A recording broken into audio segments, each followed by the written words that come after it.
আগের মিনি ব্লগেতে তোমাদেরকে আমি বলিনি কোথায় ঘুরতে যাচ্ছি, তোমাদেরকে গেস করতে বলেছিলাম। আর তোমরা এখানে দেখো রেডি হয়ে ফাইনালি আমরা এবার বেরিয়ে যাই, এবং বেরোয় যাওয়ার পর আমরা পৌঁছেও যাই যেখানে আমাদের আসার কথা। আর এটা নিয়ে তো এখন বর্তমানে যে জায়গাটাতে এসেছি সেটা নিয়ে তো বর্তমানে এত ভিউ, মানে এত ওখানকার নিয়ে আলোচনা হচ্ছে, সমালোচনা হচ্ছে, সেটা তোমরা আই হোপ গেস করে নিয়েছো। তা আমরা গিয়েছিলাম আদিনাতে, আর আদিনার অপোজিটেই তোমরা একটা দেখতে পারবে আদিনা ইকো পার্ক বলে আছে, যেখানে আমরা সবার ফার্স্টে যাই এবং যাবার পর ওখানে কিছুক্ষণ দুপুরের সকালে নাস্তাও করেছিলাম আর দুপুরের ভাতও খেয়েছিলাম।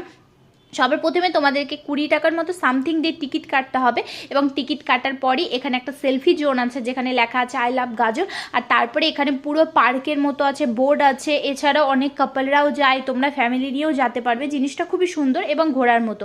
তারপরে আমরা সবাই মিলে, যেহেতু সকালের আমরা নাস্তা কিছুই করে গিয়েছিলাম না, চা খেয়েছিলাম, তো যার জন্য আমরা চলে যাই খাবার খেতে।